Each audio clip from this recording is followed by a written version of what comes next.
నమస్తే SR7 TV news కి స్వాగతం.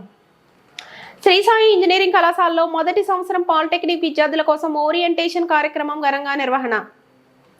అన్నమయ్య జిల్లా కేంద్రం రాయచోట్లోని శ్రీ సాయి ఇంజనీరింగ్ కళాశాలలో బుధవారం నాడు మొదటి సంవత్సరం పాలిటెక్నిక్ విద్యార్థుల కోసం ఓరియంటేషన్ కార్యక్రమాన్ని వైభవంగా నిర్వహించారు. ఈ సందర్భంగా కళాశాల assistant director doctor M Sudhakar Reddy మాట్లాడుతూ విద్యార్థి దశలోనే క్రమశిక్షణ, అంకితభావం కలిగి ఉంటేనే విజయం సాధించడం సాధ్యమవుతుందన్నారు. తరగతి గదిలో నేర్చుకునే పాఠాలను ప్రయోగశాలలో సాక్షాత్కారంగా అర్థం చేసుకొని కమ్యూనికేషన్ మరియు స్మార్ట్ స్కిల్స్తో నైపుణ్యం సంపాదించి తాము ఎంచుకునే లక్ష్యాన్ని చేరుకోవాలని విద్యార్థులను ప్రోత్సహించారు. 10వ తరగతి అనంతరం విద్యార్థులు తీసుకునే ప్రతి నిర్ణయం వారి భవిష్యత్తును నిర్ణయిస్తుందని అన్నారు. పాలిటెక్నిక్ కోర్సు పూర్తి చేసిన విద్యార్థులు చిన్న వయసులోనే కేంద్ర రాష్ట్ర ప్రభుత్వ ఉద్యోగాలకు పోటీపడే అర్హతను పొందగలుగుతున్నారని తెలిపారు. ఈ సందర్భంగా కళాశాల డైరెక్టర్ హీరా రాజ్పుత్ మాట్లాడుతూ విద్యార్థులు సోషల్ మీడియాకు దూరంగా ఉంటూ సమయాన్ని సద్వినియోగం చేసుకుంటూ అనుకున్న లక్ష్యాన్ని సాధించాలని సూచించారు. ఈ కార్యక్రమంలో vice principal doctor V Venkataramana మాట్లాడుతూ గత 2 దశాబ్దాలుగా శ్రీ సాయి ఇంజనీరింగ్ కళాశాల అనేక గ్రామీణ విద్యార్థులకు సాంకేతిక విద్య అందిస్తూ వారి జీవితాల్లో వెలుగులు నింపిందని ప్రశంసించారు. పాలిటెక్నిక్ కళాశాల ఇన్ఛార్జ్ వి మాట్లాడుతూ కళాశాల నుండి రాయచోటి పరిసర మండల కేంద్రాలకు బస్సు సౌకర్యాన్ని కల్పించడంతో పాటు విద్యార్థులకు అవసరమైన ఆర్థమెటిక్, రీజనింగ్ మరియు కమ్యూనికేషన్ స్కిల్స్ పై ప్రత్యేక శిక్షణ తరగతులు ఏర్పాటు చేస్తున్నట్లు తెలిపారు. ఆధునిక డిజిటల్ లైబ్రరీ, బాలబాలికల కోసం ప్రత్యేక హాస్టల్ వసతులు కూడా కళాశాలలో అందుబాటులో ఉన్నాయని వివరించారు. కార్యక్రమంలో కళాశాల ప్రిన్సిపల్ డాక్టర్ వి బాలాజీ, వివిధ విభాగ అధిపతులు, అధ్యాపకులు, విద్యార్థులు పెద్ద ఎత్తున పాల్గొన్నారు. నిరంతరం శ్రమించి విజయం సాధిస్తానని మాట ఇస్తున్నాను. జై హింద్. గట్టిగా. Right. So thank you so much for your energy.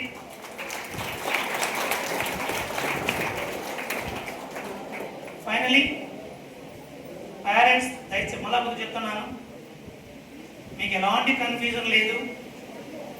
ఉన్న కోర్సుల్లో పాలిటెక్నిక్ కోర్స్ చాలా ఉన్నతమైనది. మీ పిల్లలకు ఏ ఒక్క చిన్న సమస్య వచ్చినా కూడా Pratap is the in-charge diploma. అతను బాధ్యతగా ఉంటాడు, బాధ్యతగా చెప్పాల్సిందే. ముఖ్యంగా ఫస్ట్ డిప్లొమాకి సుబ్బారావు గారు ఇన్ఛార్జ్గా ఉన్నారు. ప్రతి ఒక్కరు అతని కాంటాక్ట్ చేయొచ్చు. ఒకవేళ అమ్మాయిల ఇష్యూ ఏదైనా ప్రాబ్లం ఉంటే అరుణ మేడం వెరీ రైట్ మేడం ఉంటారు. ముఖ్యంగా అమ్మాయిలు ఉన్నారు. సీదా గర్ల్ వెల్ఫేర్ మెంబర్. మీకు ఏ చిన్న సమస్య వచ్చినా కూడా ఇన్ఫార్మ్ టు మేడం. ఎందుకంటే కొన్ని విషయాలు మా జెంట్స్ చెప్పడానికి కష్టం. ఇంకోటి చెప్తున్న అమ్మాయిలకి, మీరు ఎవరితో కూడా ఫ్రెండ్లీ ఉండాల్సిన అవసరం లేదు. అంటే మరి భయపడి ఏ టీచర్ ఉండాల్సిన అవసరం లేదు. First self respect important. ఎవరికి మీరు బెండి కావాల్సిన అవసరం లేదు, ఇంక్లూడింగ్ మీ ఆల్సో. అలానే గౌరవిస్తాం. మన యువతిని గౌరవిస్తుంది, నా డౌట్ లేదు. అలానే ఏదో మార్కులు పోతాయనో, ల్యాబ్లో ఇది ఇబ్బంది పెడతారనో, లేదని ఇబ్బంది ఏదో మార్పు తగ్గిస్తుంది, ఎవరు భయపడాల్సిన అవసరం లేదు. మీలో టాలెంట్ ఉంటే ఎవ్వరు ఒక మార్పు తగ్గించే అవకాశం లేదు. ఎందుకంటే very very transparent from the management. Management ఎప్పుడు కూడా స్టూడెంట్స్ వెల్ విషయం గుర్తుపెట్టుకోవాలి. ఎందుకంటే స్టూడెంట్ అనేటువంటి వాడు మాకు just like not customer, just like god. ఎందుకంటే we treat like that only. But at the same time తప్పు చేస్తే మాత్రం ఎక్కడ కానీ వెండేది కూడా చెప్తున్నాను. తప్పు చేస్తే అలా శిక్షించండి. మీ పనిష్మెంట్ ఎలా ఉంటుంది గుర్తుపెట్టుకోండి. ఫస్ట్ చెప్తాం, తల్లిదండ్రులు చెప్తాం, రెండో తరగతి జస్ట్ వార్నింగ్ ఇస్తాం, థర్డ్ టైం తీసిచ్చే పరిస్థితి అనుకో ఎందుకంటే వెయ్యం. డిసిప్లిన్ పాయింట్ ఆఫ్ వ్యూలో ఎక్కడ రాజీ పడే పరిస్థితి లేదు. Very very very strict in all aspects.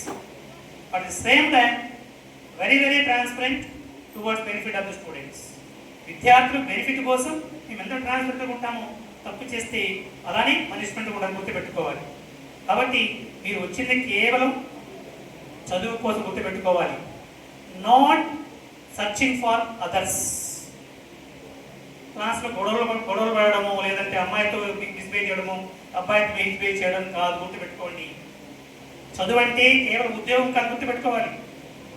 చదువుతో పాటు మార్పు రావాలి, ట్రాన్స్ఫార్మ్. ఎలాంటి మార్పు రావాలి? మనం మాట్లాడే భాషలో మార్పు రావాలి, మనం చేసే పనుల్లో మార్పు రావాలి, మన ఆలోచనలో మార్పు రావాలి, మన వ్యక్తిత్వం క్యారెక్టర్లో మార్పు రావాలి. అలాంటి మార్పు కోసం చదువు, అంతేగాని కేవలం ఉద్యోగం కోసం అవసరం లేదు. నేను ఫేస్బుక్ చూశాను, 15 బర్రెలు పెడితే సంవత్సరానికి దాదాపు 30 లక్షలు సంపాదిస్తున్నాడు ఒక అతను, 15 బర్రెలు పెట్టుకొని. అంతకని ఎక్కువ సంపాదిస్తాము ఉద్యోగంలో? నో. చదువు ఎందుకంటే జీవితం, లైఫ్ అనేటువంటిది ఎలా లీడ్ చేయాలి, ఎలా ఆనందంగా ఉండాలి, ఎలా ఎవరిని గౌరవించాలి. ఇంకోటి అంటే ఎక్కువ మంది ఉద్యోగం మీద ఫోకస్ చేస్తున్నారు. Why don't you become a entrepreneur? నాన్న, చిన్న చిన్న ఐడియాస్తో కోట్లు సంపాదించవచ్చు, గుర్తుపెట్టుకోండి. దానికి బెస్ట్ ఎగ్జాంపుల్ మన కాలేజ్ విద్యార్థి రమేష్ బాబు. అతను సాఫ్ట్వేర్ ఇంజనీర్గా 3 సంవత్సరాలు చేసి, ఈ సాఫ్ట్వేర్ జాబ్ లేదు, నాకు ఎదుగుదలని చెప్పేసి చిన్న స్టార్టప్ కంపెనీ స్టార్ట్ చేసి ఇప్పుడు 500 కోట్ల turn over per year. Clap కొట్టాలి గట్టిగా.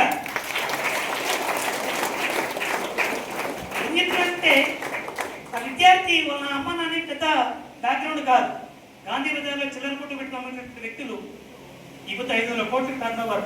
నేను అపాయింట్మెంట్ అడిగితే సారీ సార్, నెక్స్ట్ టైం కొలుస్తా సార్ అన్నాడు. ఆ రేంజ్కి మీరు వెళ్ళాలి. అంతెందుకు, రెడ్డి రాఘవేంద్ర ఐపీఎస్ ఆఫీసర్, వాళ్ళ నాన్న డ్రైవర్